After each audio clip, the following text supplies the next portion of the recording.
સૂત્ર અર્થના રહસ્યો. પ્રણામ. લેશિયાના સ્વરૂપમાં આપણે ઘણા દિવસોથી છીએ. 3 અશુભ લેશિયાઓ બહુ વિગતવાર આપણે જોવાનો પ્રયત્ન કર્યો. એ લેશિયાઓના આધારે આપણે આપણા જીવનના બીજા અનેક પ્રસંગોને મૂલવી શકીએ અને મૂલવવા જોઈએ. કારણ કે પ્રસંગો તો 1000 હશે આખા દિવસમાં. આપણે દરેકને મૂલવી નહીં શકીએ. આપણે શું કરવું જોઈએ તો કે આપણે થિયરી જે છે એ શીખવી જોઈએ, એ સમજવી જોઈએ. એકવાર થિયરી આવડી જાય પછી દાખલાઓ તો બહુ ઇઝીલી સોલ્વ થઈ જાય. આપણે 3 અશુભ લેશિયાઓની થિયરીને બહુ વ્યવસ્થિત રીતે જોઈ. એ 3 લેશિયાઓના ગુણધર્મો, એ 3 લેશિયાઓમાં કયા જીવની કઈ પરિણતિ હોય વગેરે સ્વરૂપોમાં આપણે સારો એવો સમય આપ્યો. હવે 3 શુભ લેશિયાઓમાં જવાનો પ્રયત્ન કરીએ. આ શુભ લેશિયાઓને સમજવા માટે સૌથી પહેલાં આપણે એ દ્રષ્ટાંતને રિવાઇઝ કરવા પડશે કે જે દ્રષ્ટાંતો આ લેશિયાઓને સમજવા માટે આપ્યા હતા. 2 દ્રષ્ટાંતો હતા. એક પેલું જાંબુના ફળવાળું દ્રષ્ટાંત હતું અને બીજું એ ધાડ પાડવા ગયેલા 6 માણસોનું દ્રષ્ટાંત હતું. આપણે જાંબુના દ્રષ્ટાંતમાં શુભ લેશિયાવાળા જે 3 દ્રષ્ટાંતો છે એને જોઈએ. પહેલાં 3 જે હતા એમણે તો ઝાડને મૂળમાંથી ઉખેડવા કીધેલું, બીજાએ ડાળીને કાપવા કીધેલું, ત્રીજાએ નાની ડાળીને કાપવા કીધેલું. આ 3 અશુભ હતા. હવે ચોથા, 5મા, 6ઠ્ઠાની વાત આવી. એક્ઝેક્ટ ખાવું છે ફળ.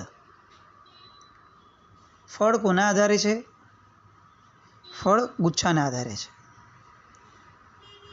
ગુચ્છો કોના આધારે છે?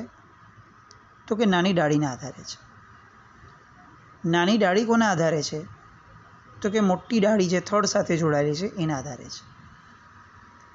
હવે આ જે છેલ્લી 3 લેશિયાઓ છે એની સૌથી મોટી ક્વોલિટી એ છે કે એ લોકો એક્ઝેક્ટ ટાર્ગેટ ઓરિએન્ટેડ જ છે. એમને ટાર્ગેટ સાથે જ લેવા દેવા રાખ્યું છે પોતાનું.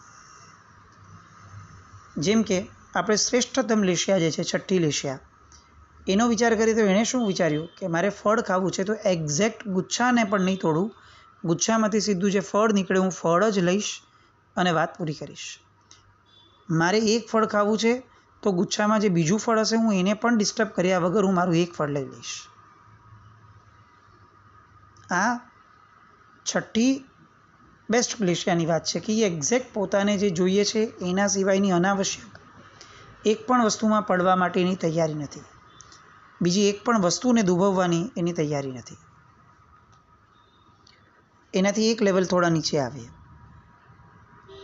એ લેશિયાવાળાને શું છે કે ભાઈ ફળ કોના આધારે છે? ગુચ્છાના આધારે છે. એક કામ કરો, આમ એક ફળ તોડશું કેવી રીતે? એ બહુ વાર લાગે અને એ થોડું આમ એવું લાગે છે કે ભાઈ એ તો બહુ પ્રેક્ટિકલ નથી. એક કામ કરો ને, આખો ગુચ્છો લઈ લો. આપણે ગુચ્છામાંથી જે બેસીને ફળ ખાવા હશે શાંતિથી વાપરશું. એટલે એ ફળથી હજી નીચે ઉતરીને હિંસામાં આગળ વધી અને ગુચ્છા તોડવાના ભાવમાં આવે છે.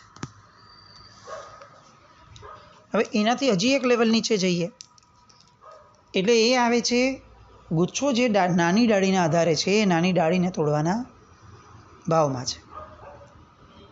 હવે આ ડાળીની વાતને આપણે પ્રેક્ટિકલ લાઈફ સાથે, આપણા રૂટીન સાથે થોડું કમ્પેર કરવા પ્રયત્ન કરીએ. ફોર એક્ઝામ્પલ, આપણે દવાની દુકાનેથી એક દવા લેવી છે. આપણે શું કરીએ છીએ? આપણે દવાની દુકાને જઈએ છીએ. એની દુકાને ચિક્કાર દવાઓ પડી હોય છે. આપણે એમાંની એક પણ દવાને સમજવાનો પ્રયત્ન નથી કરતા. આપણે 25-50 દવાઓ જેનો કલર સારો હોય, આપણા ગમતા કલરની દવા હોય એવી એક પણ દવાઓને લેવાનો આપણે પ્રયત્ન પણ નથી કરતા. આપણે પ્રિસાઇઝલી ટાર્ગેટ ઓરિએન્ટેડ છીએ દવાની દુકાને જે પણ ચાલતું હોય આપણે જઈએ ત્યારે એમાં આપણને કોઈ રસ નથી હોતો. દવાની દુકાને દવા ટેન્ડર કરનાર માણસ ગોરો છે, કાળો છે, સારો છે, ઢીંગણો છે, હાઇટેડ છે, એના વાળ કેવા છે, એક પણ વસ્તુ માટે આપણને રસ જ નથી. આપણે ઓબ્ઝર્વ બી નથી કરતા, બોધર બી નથી કરતા. એને ઇંગ્લિશ કેટલું આવડે છે, હિન્દી કેટલું આવડે છે, એ બોલવામાં એની જીભ અચકાય છે કે નથી અચકાતી, એની સ્પીચ કેવી છે, એનું માર્કેટિંગ કેવું છે, એબ્સોલ્યુટલી કંઈ જ નહીં, કંઈ જ નહીં ને કંઈ જ નહીં. આપણે એને નામ કીધું, એને આપણને કાઢીને આપી, આપણે એ ચેક કર્યું, આપણા નામ સાથે ટેલી થયું, MRP વાંચી, એણે MRP કીધી, સેમ ટેલી થયું, આપણે લઈને રવાના થઈ ગયા પૈસા આપીને. ટેકનિકલી જોવા જઈએ તો આપણે દવાની દુકાને જે વ્યવહાર કર્યો એ છઠ્ઠી લેશિયા એટલે કે બેસ્ટ લેશિયા એ વ્યક્તિએ જે કર્યો એક્ઝેક્ટ એના જેવો વ્યવહાર હતો. એને ફળ ખાવું હતું, એને ગુચ્છો પણ ચેક ન કર્યો. ડાળી બાળી તો બહુ દૂરની વસ્તુ રહી, ગુચ્છો પણ ચેક ન કર્યો. પોતાને જે ફળ ખાવું હતું એક ફળ લઈ લીધું, ખાઈ લીધું અને રવાના થઈ ગયું. ડાળી કેવી છે, ગુચ્છો કેવો છે, ગુચ્છામાં બીજા કેટલા ફળ છે, કંઈ જ નહીં. આ એક એક્ઝામ્પલ પરથી આપણે સમજીએ કે આપણે કંઈ વર્સ્ટ વ્યક્તિઓ નથી. આપણે અનાદિકાળથી સંસ્કારો નબળા લઈને આવ્યા છીએ, વાત સાચી છે, પણ તેમ છતાં આપણામાંનું એક પણ વ્યક્તિ એવું નહીં હોય લગભગ કે જે દવાની દુકાને જઈને આ વ્યવહારથી અલગ કંઈ પણ કરતો હશે.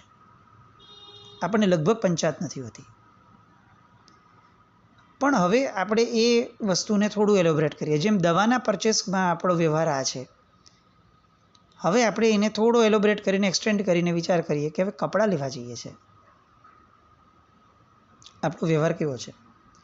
આપણે અહીંયાથી શ્યોર છીએ કે મારે એક સારા શોર્ટ પેન્ટ લેવા છે કે એક ચણિયા ચોળી લેવા છે. આપણા માઇન્ડમાં કેટલીક ક્લેરિટી પણ છે કે 15,000 સુધીના ચણિયા ચોળી લેવા છે અથવા 4-5 હજાર સુધીના સારા બ્રાન્ડેડ શર્ટ પેન્ટ લેવા છે મારે. અને તેમ છતાં આપણે એને જઈને એમ કહીશું કે ભાઈ જરા દેખાડો ને તમારે ત્યાં શું છે. આપણી રેન્જ કરતાં ઊંચું, આપણી રેન્જ કરતાં નીચું, એ સામાન્ય ડિફરન્સની વાત હોય તો હજી એકવાર સમજી શકાય. બહુ મોટા ડિફરન્સે પણ આપણે જોતા હોઈએ.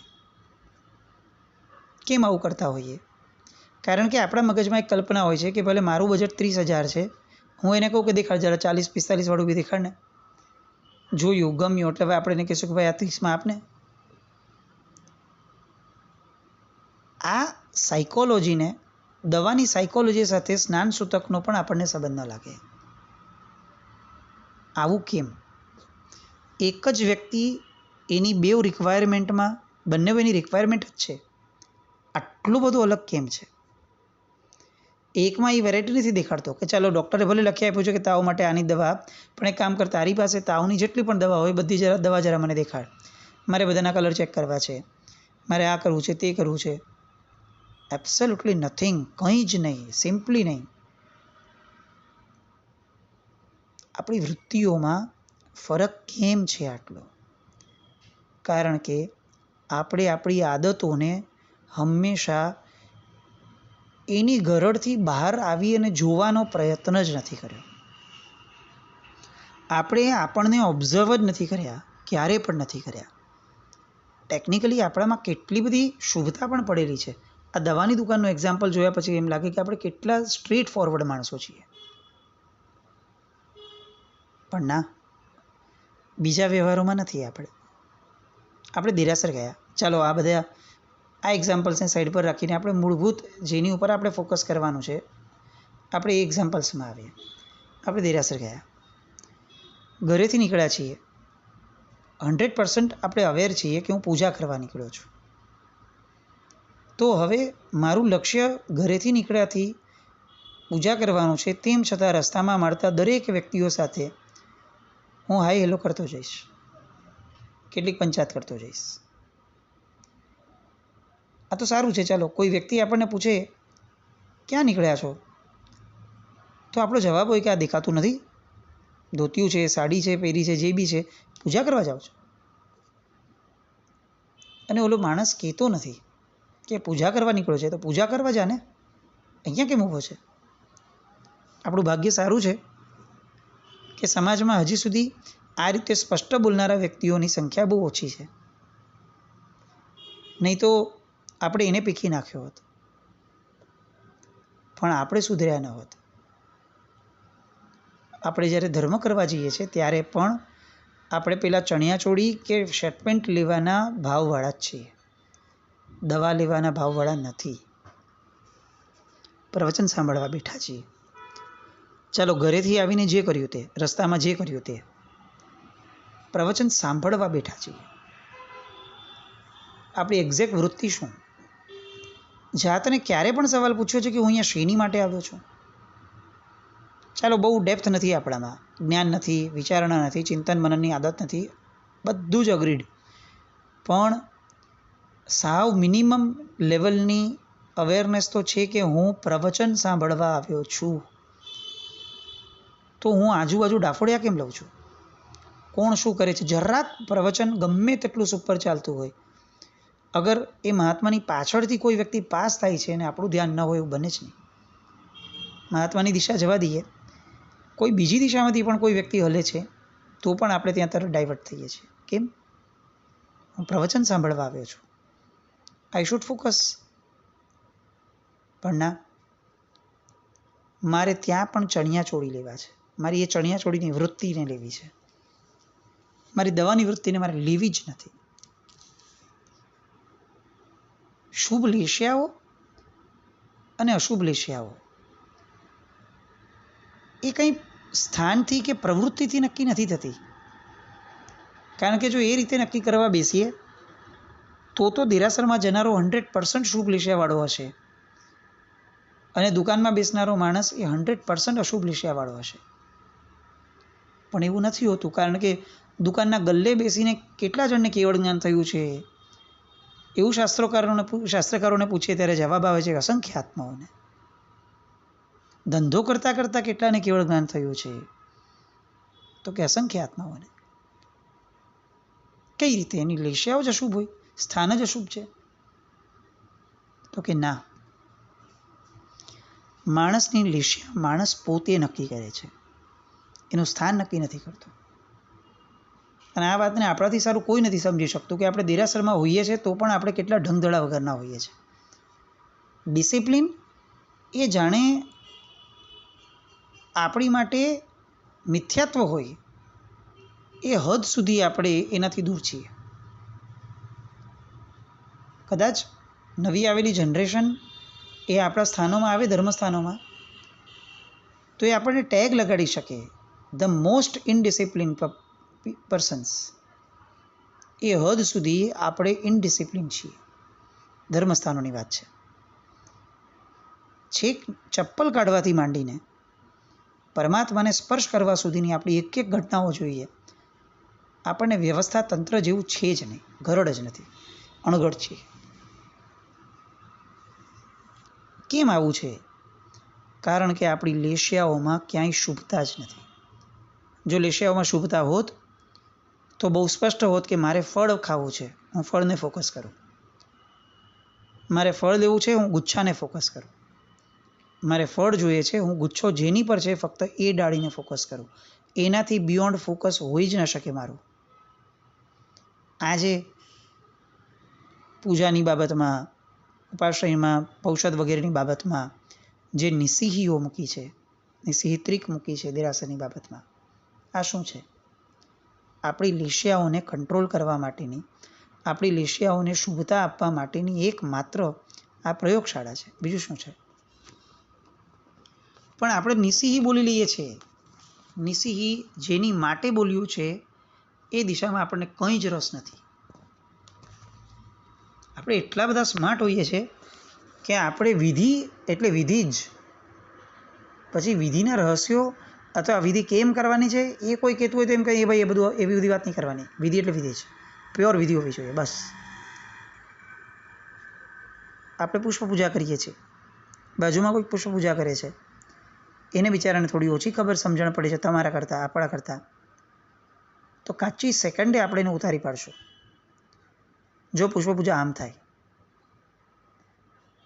ઘણી વાર મને એમ લાગે કે ઓલા એને કહી દેવું જોઈએ કે પુષ્પપૂજા કેમ થાય એ પછીનો વિષય છે, પણ પુષ્પપૂજા કરતાં બીજાની પુષ્પપૂજા ન જોવાય આ પ્રાથમિક વિષય છે. તમે એ કેમ ચૂકી જાઓ છો? કેમ જમાદાર બની અને આખી દુનિયાનો વહીવટ સંભાળવો છો ભાઈ? આવા પરોપકાર પરમાત્માના શાસનમાં ક્યાંથી આવ્યા? એટલે એટલા બધા અનઓર્ગેનાઇઝડ, કોઈ લક્ષ્ય જ ન હોય આપણું.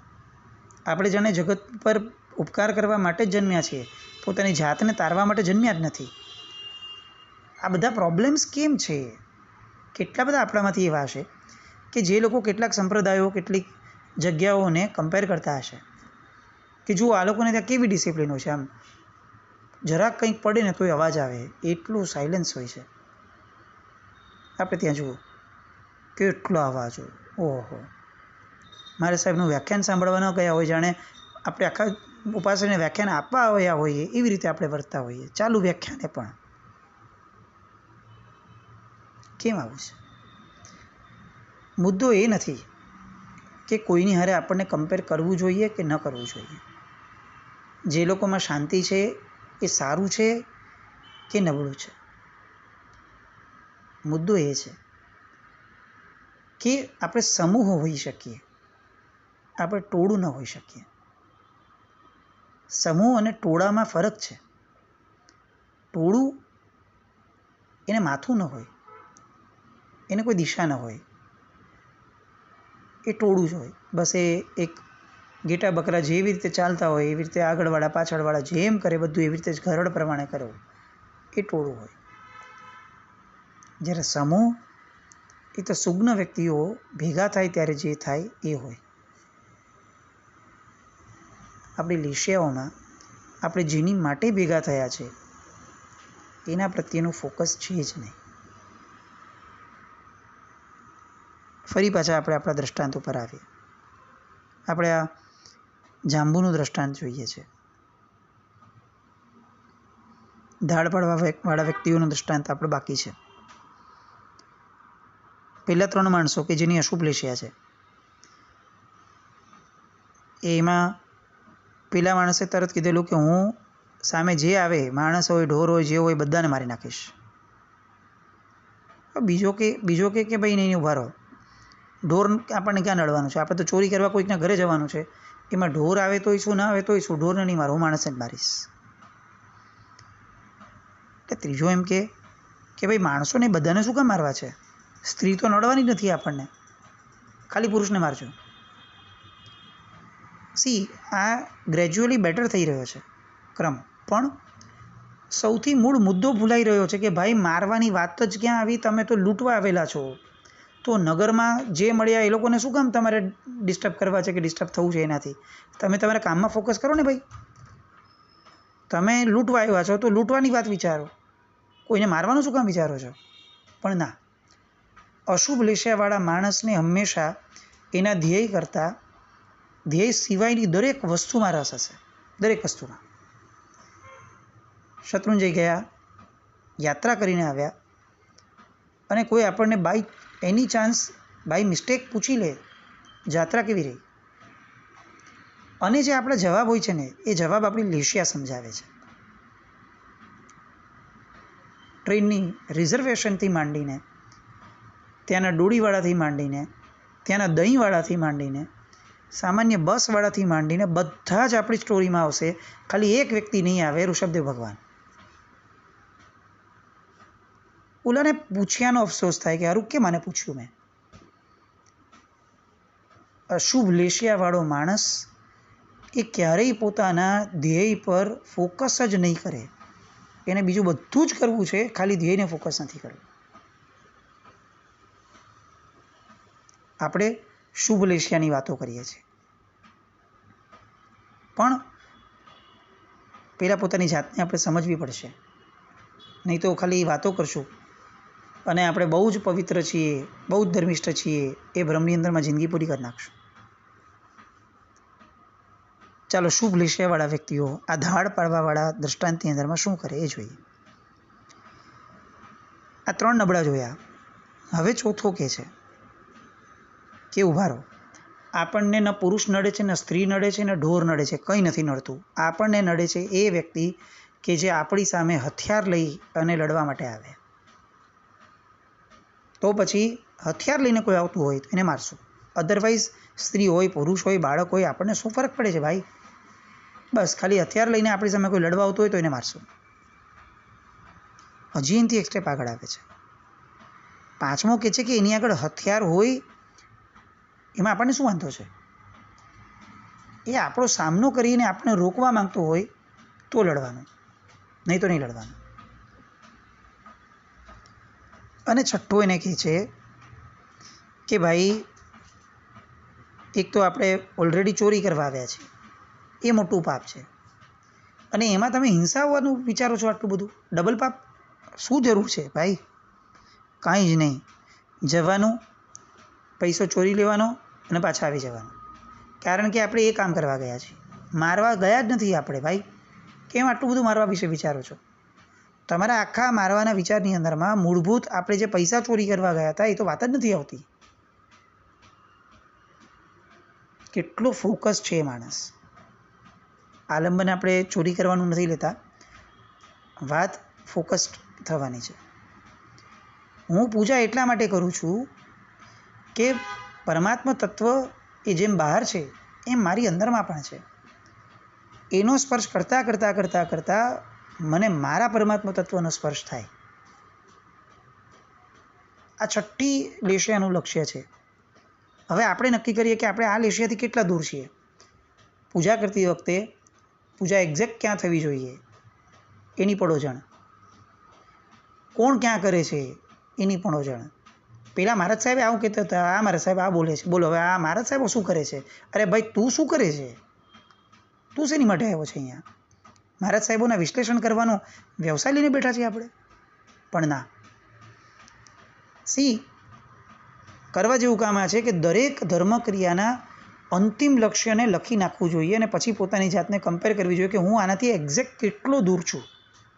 એનાથી ખબર પડે કે હું કઈ લેશિયામાં છું.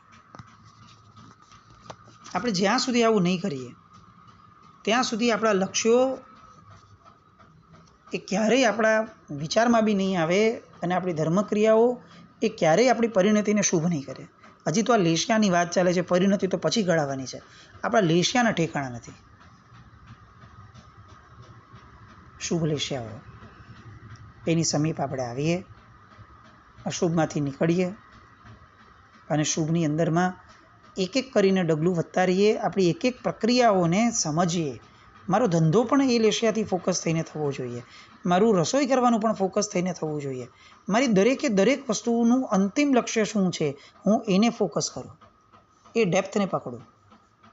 આવા આશય સાથે આપણે પોતાને સમીક્ષા કરીને પોતાનો સ્વાધ્યાય કરતા જઈએ એવી શુભ મંગલકામના સાથે શુભ લેશિયાઓ માટે કદાચ હજી એકવાર આપણે સત્સંગ કરવો પડે એવું લાગે છે. આગળ જોઈએ. પહેલાં આ વસ્તુઓને પચાવવા, કમ્પેર કરવા અને જીવનમાં અપ્લાય કરવા પ્રયત્ન કરતા રહીએ એવી શુભ મંગલકામના સાથે. જીનાકના કંઈ પણ બોલાય તો